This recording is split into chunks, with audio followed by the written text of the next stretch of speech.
I am excited to share with you one of my favorite stocks in the Philippine stocks market. Today we're breaking down one of the most talked about household telecom brand in the Philippines, PLDT.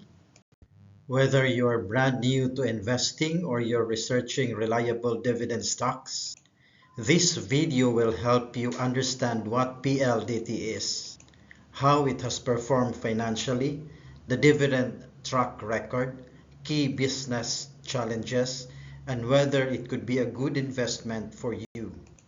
So settle in, hit that like button, and let's get started. Before we proceed, just a disclaimer. This content is for educational and informational purpose only and not a financial advice. PLDT was founded way back in 1928 as the Philippine Long Distance Telephone Company. PLDT has grown from the original national telephone operator into the Philippines' largest telecommunications and digital services provider. Today, it operates massive mobile and broadband networks, offers fixed line services, and provides enterprise ICT solutions. Its wireless services are marketed under brands like Smart and TNT, while fixed broadband goes under PLDT Home. PLDT is also one of the oldest publicly traded companies in the Philippines, listed on the Philippine Stock Exchange and historically even on the international exchange. Let's deep dive into financial performance of PLDT, but in a way that makes sense. In the most recent financial year 2025, PLDT reported stable revenue growth and record EBITDA. This showed the company's operational resilience. They also improved cost management and reduced capital expenditure as major network build-outs like fiber and 5G are nearing completion. However, net income showed a slight decline year-on-year, partly due to higher non-core charges. The company still generates strong cash flow, and retained earnings supported its ability to pay dividends.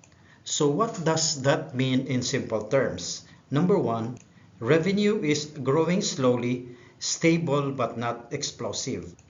Secondly, profitability remains solid, though some pressure exists from legacy service declines. The cash generation is positive, which underpins dividend payments. Now let's get into the dividend history where we are most interested. PLDT has a long history of paying dividends to shareholders. It currently offers a dividend yield of around 6.8% to 7%. This is significantly higher than many other Philippine stocks and well above the PSE market average. The company pays dividends semi-annually, and the payout has been fairly consistent, but it hasn't always increased year after year. In fact, over the past decade, dividend growth has been uneven, with periods of flat or declining payouts. PLDT has a dividend policy wherein 65% of core earnings per share is distributed to shareholders as regular dividends. What does this mean for you as an investor? You are likely to receive a steady income stream, but dividend growth may not be guaranteed. Even strong companies face challenges, and PLDT is not excluded. Here are some key risks that new investors should understand. PLDT is facing heavy competition. Newer players in telecom and broadband continue to put pressure on pricing and customer growth. The legacy services is declining. Traditional landlines and older mobile services are decreasing in revenue. Therefore, PLDT must replace this with fiber, 5G, and enterprise services. Next, PLDT carries significant debt on its balance sheet. A company with high leverage means interest costs can eat into profits. There is also a threat from natural disasters. The Philippines is prone to typhoons and earthquakes, and those can disrupt network operations. I am sure you have experienced this in the past. Now let's answer the question about valuation. Most valuation models look at metrics like this. The PE ratio. PLDT has a modest price-earnings ratio compared to peers, suggesting it's not overpriced at current levels. Next is dividend yields, one of the higher yields on the Philippine Stock Exchange. Next is discounted cash flow models.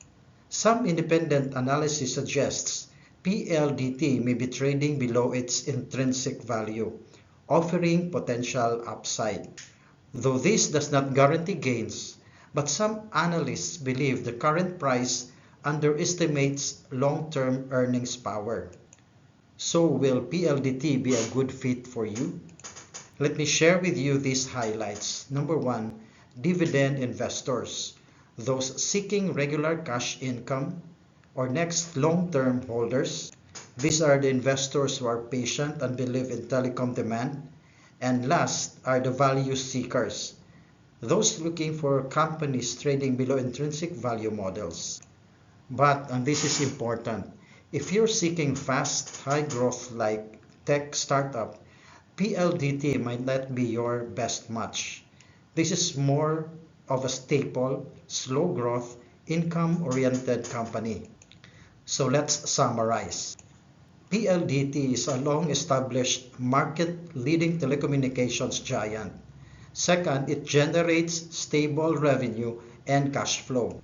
Third, dividends are attractive relative to many market peers, but growth isn't guaranteed. And lastly, business faces stiff competition, debt, and regulatory risks. This is the reality. In investing, there's no perfect stock, only opportunities that best match your goals and risk tolerance.